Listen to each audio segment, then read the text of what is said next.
kadrun. Kadrun itu kadal gurun itu istilah PKI. Kadrun itu istilah PKI ketika ingin membunuh para kiai, namanya kadrun. Kadrun itu istilah PKI zaman tahun 60-an loh, dipopulerkan. Kadrun berarti sasaran mau dibunuh sama PKI. PKI julukinya menjadi kadrun, kadal gurun, habaib, kiai yang mau dibunuh maka dipanggil kadrun, udah diintai. Nah, kita jangan ikut-ikutan kadrun, sodrun, ganti sodrun, cok kadrun. Kadrun itu istilah PKI tahun 60-an ketika mau membunuh habaib, mau membunuh kiai, namanya kadrun. Buka sejarah tahu. Oh yo, kalau ada sesuatu yang baru itu ya, kalau ada sesuatu yang baru, apa yo kadrun? Cari dulu dari mana ini asalnya ini. Kalau kadrun, ternyata ini istilah di era tahun 60-an digunakan oleh PKI ketika ingin membunuh para kiai, para habaib, para ustadz, guru agama, guru ngaji, mau dibunuh dengan kata-kata kadrun, berarti kadal gurun namanya. Jadi kadal gurun itu apa? Orang yang membawa risalah Rasulullah SAW. Ini salah satu cara kaum satanis Freemason untuk membebaskan Dajjal. Bagaimana caranya masjid ditutup dan muadzinnya juga tidak boleh masuk masjid. Sak muadzinnya ikut libur, akhirnya nggak azan. Mengajak seluruh elemen masyarakat, seluruh elemen bangsa Batak, mari kita bersatu, berkumpul untuk mengusir FPI dari kota Medan, dari Sumatera Utara. Saya mengatakan perang dengan FPI, bubarkan FPI. Mari kita bersatu semuanya, bergerak untuk mengusir FPI dari Indonesia.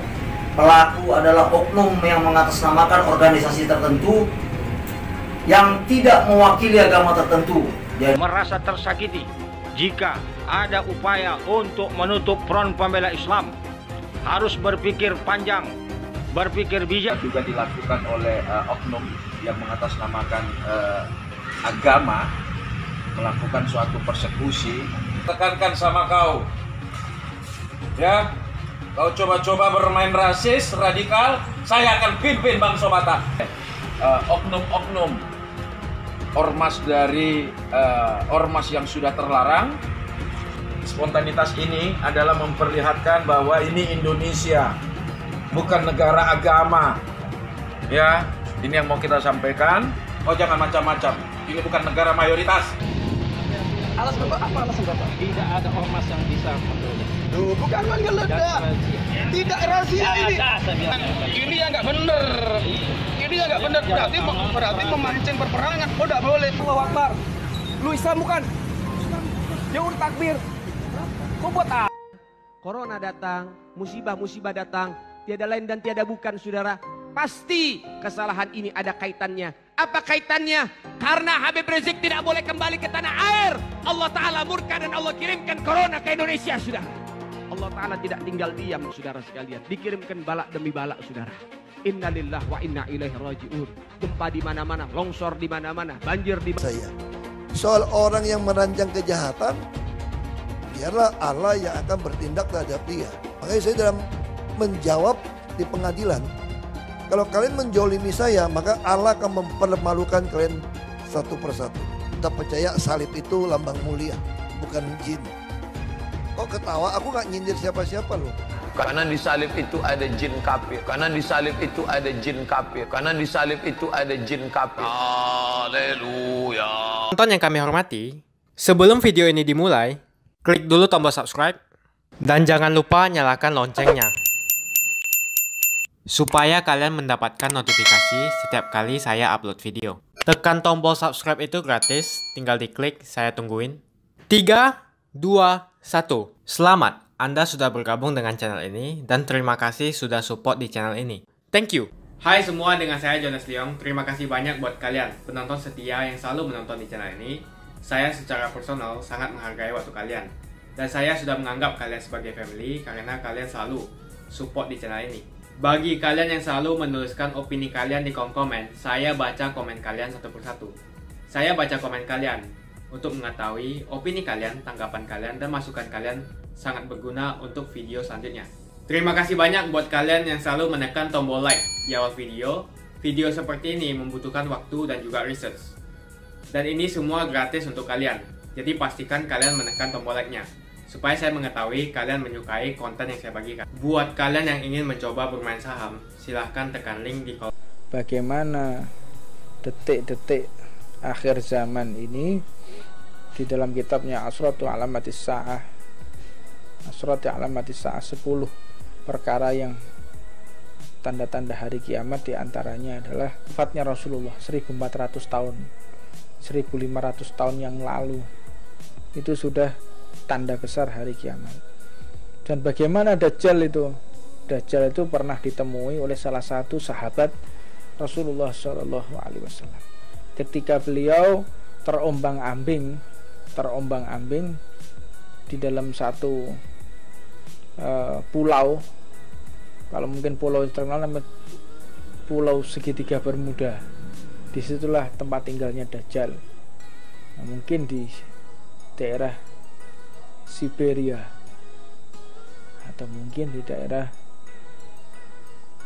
laut lepas itu ya. Ada suara azan, maka rantai dari itu kembali lagi. Allah ini sudah mengatur waktu sholat di seluruh bumi ini. Orang azan itu setiap 5 menit sampai keliling bumi, azan tidak berhenti waktu sholat itu.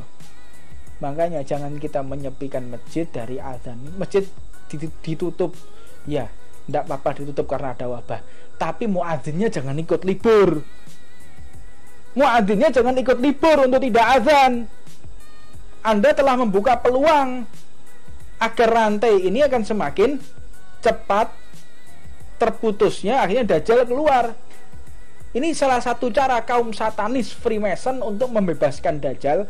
Bagaimana caranya masjid ditutup dan muadzinnya juga tidak boleh masuk masjid.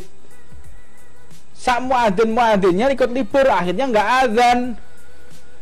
Kalau sudah muadzinnya nggak ada azan, itu sudah dihentikan, siap-siaplah Dajjal akan keluar. Kalau selama ada azan nggak akan keluar yang namanya Dajjal, tidak akan keluar. Dajjal itu nggak akan keluar kalau masih ada azan, nggak bisa. Nah ini mulai nih, masjid ditutup, muadzinnya libur lagi. Mana muadzinnya? Di warung kopi. Muadzinnya di warung kopi, muadzinnya di rumah lagi nonton TV berita corona. Muadzinnya waktunya azan di musola, waktunya azan di masjid, tambah di depan TV cari berita berapa orang yang mati ya virus ini ya. Berapa yang mati, sudah sampai di mana virus ini. Lah ngapain? Sudah ada, kita sudah tahu bahayanya virus itu bagaimana. Bahaya kan? Bahaya. Cara mengatasinya gimana? Social distancing. Gimana cara mengatasinya? Kita tidak boleh banyak kumpul. Gimana cara mengatasinya? Kita harus cuci tangan. Sudah cukup, nggak perlu kita update tiap hari. Tiap hari update, cari tahu berapa orang yang mati ya. Yang kena siapa aja. Untuk menenggonmu wong virus yang mati. Nggonmu ono sing PDP apa ODP? DP kredit itu, DP lunasono. Sepeda motormu DEPA, DP, ODP, PDP, ruwet aja. Ada apa ruwet itu? Wow, DP, PDP, saya PSBB, oh PSBB segala macam ini. Wes aja ruwet istilahnya. Udah di rumah. Dan di rumah gunakan untuk taat, gunakan untuk ngaji, gunakan untuk ibadah. Kalau udah sumpek lari, kamu keluar dari rumah, pakai training, pakai sepatu lari keliling, lari sudah dewean melayu kan. Sumpek. Jangan kita sumpek dipikir. Tambah stres nanti. Kalau kita stres ya, ada masalah. Gimana caranya fisik itu harus juga capek. Kalau fisik kita bagus, kita mikir rusak. Nah, akhirnya kalau kita sudah tahu bahayanya COVID, bahayanya corona seperti apa, udah bahaya sekali. Ya sudah, cukup gitu loh. Sudah bahaya. Gak perlu kita update tiap hari. Saya mati. Oh, tonggone Mbak iki. Oh iya, eling aku mae kene iku. Tahu petukan aku. Kira-kira kapan ya terakhir petukan aku? Loh, jojo aku yo kena corona pisan. Mati akhirnya sampean. Sampean ikut mati akhirnya. Bukan mati kena corona, mati stres, mati ngenes. Akhirnya karu-karuan. Udah tahu bahaya seperti itu sudah, cukup. Ikhtiar udah ikhtiar, tawakal. Dan jangan meremehkan juga ya, jangan meremehkan penyakit. Ini penyakit yang penting kita itu umatnya Rasulullah doa bocor rotib aman gudulmu ngono aman yo. Aman gimana aman? Sampai ziarah Nabiullah Hud aja diliburkan. Ziarah Nabiullah Hud loh nih, Tony Hadramaut Tarim diliburkan. Iki wong kene sik. Ayo ngabuburit bayangno kon. Gak wong geblek gak kayak model-model ngene iki. Anda boleh olahraga, tetap jaga social distancing. 9 juta. Kita lihat saja, lihat saja. Tolong kita juga warga, kita juga ingin tahu keadaan. Iya tahu. Cuman kita hanya pastikan saudara saya di dalam nggak pakai itu. Cuma gitu saja. Alasan Bapak apa alasan Bapak? Tidak ada ormas yang bisa menggeledah. Tuh, bukan menggeledah. Tidak rahasia ini. Saya bilang. Kita bukan rahasia, bukan geledah. Kita hanya tuh, bukan wewenang seperti itu. Saya hanya ingin saudara saya di dalam tidak memakai atribut. Tidak ada ribut. Bapak saudara saya. Bapak polisi adalah warga daripada Indonesia juga. Saya juga warga negara bangsa. Saya ingin sakin baik.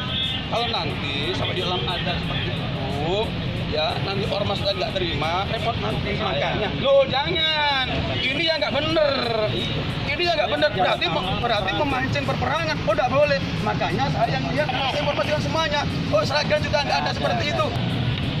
Izinkan kami hanya untuk memastikan bahwa dalam tidak ada seperti itu. Bapak saudara saya, Bapak Kapolres, biar Sragen baik. Biar sangat konduktif, nggak ada apa-apa. Yuk kita ke dalam bareng-bareng lihatnya. Betul, saya tahu nggak apa-apa. Bapak mau bicara hukum apapun, saya patuh itu. Cuman kita Pak ingin memastikan bahwa saudara saya nggak pakai.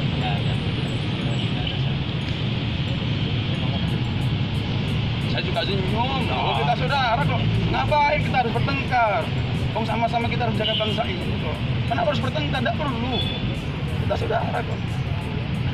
Pak polisi juga dari rakyat, Indonesia asal juga, karena juga bilang kan, saudara saya cuma nggak pakai itu. Kalau agamanya gimana? Sebentar, makanya saya tanya, makanya saya mau ngecek, kamu Islam atau Kristen? Kalau kamu Islam, pakai aja jangan. Kalau kamu... Saya tanya, Pak, jamin enggak untuk itu biar saudara kita nggak pakai? Pak bilang, kalau Kristen gimana? Ya, terus mau ngecek gimana kita tahunya? Kalau seperti ini kan juga repot semuanya. Antum nggak bisa ngarang nih ranahnya yang pemilik toko. Antum itu gimana sih? Sebentar. Rahmatali alamannya gimana? Sebentar, Bali. Rahmatali alamannya gimana? Saudara saya. Sama-sama. Saudara Pak Ali. Saudara Pak Ali Islam. Ya. Terus mau dikabirkan. Itu peran ulama. Ya, itu perannya jenengan. Loh, ini kan saya berperan. Ini mau berperan. Saya menyampaikan ke Bapak. Gak bisa. Lah Bapak sudah kayak ini gimana kita berperan? Hukum Paliadin itu ayat Allah. Sebentar, Bali. Kamu jangan macam-macam. Yang memakai bukan mereka. Yang memakai orang kita. Orang kita kerja di sini karena cari nafkah. Kalau dia ada dari yang lain, nggak mungkin gitu. Nah, muka ada maksa-maksa orang tuh. Nah, gitu loh di dunia untuk membuat manusianya akhlakul yang karimah. Bagaimana? Nah, sebenarnya semenjak adanya rekonsiliasi 0102, mereka nganggap politik stabil. Maka investor, para pengusaha Malaysia banyak yang ingin berinvestasi ke Indonesia. Ada beberapa, saya ketemu pengusaha yang cukup besar di sana.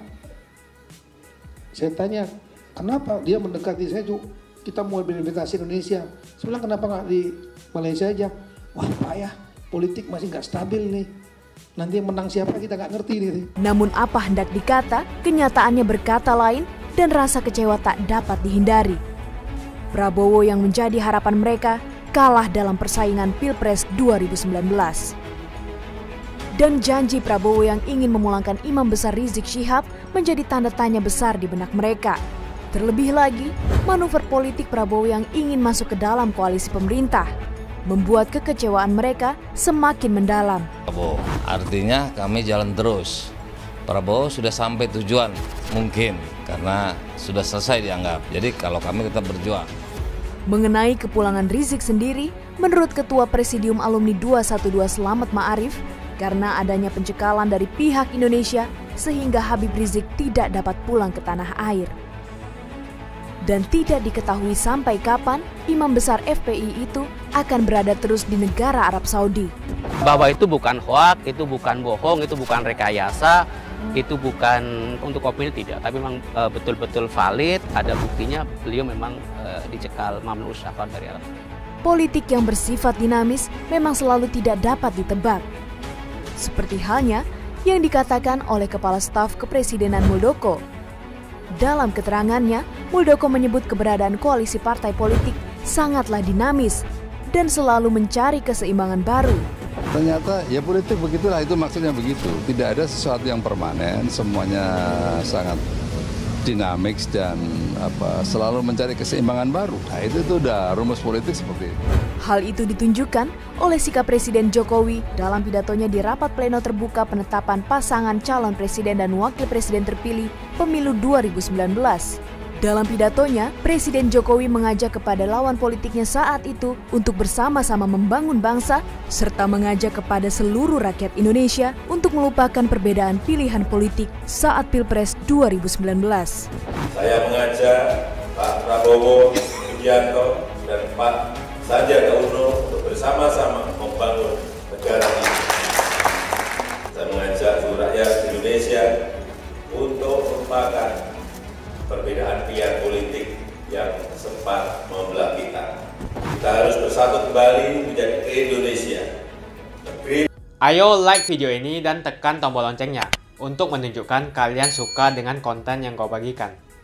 Dan kalian ingin melihat konten seperti ini lebih banyak lagi. Buat kalian yang nggak skip dan nonton video ini sampai habis, saya secara personal sangat menghargai waktu kalian. Makasih banyak buat kalian yang sudah tekan tombol subscribe. Dan makasih banyak buat kalian yang sudah tekan tombol loncengnya. Jangan lupa bagikan informasi ini ke teman atau family Anda. Mungkin teman atau family Anda membutuhkan investasi ini. Oke guys, sekian dulu dari saya. Jangan lupa follow Instagram saya di @johannesleongofficial untuk kata-kata motivasi setiap harinya. Bagi kalian yang termotivasi nonton video ini, ayo like video ini dan subscribe di channel ini. Dan buat kalian yang sudah subscribe di channel ini, jangan lupa tekan tombol loncengnya supaya kalian mendapatkan notifikasi setiap kali saya upload video. Gantung si Ahok sekarang.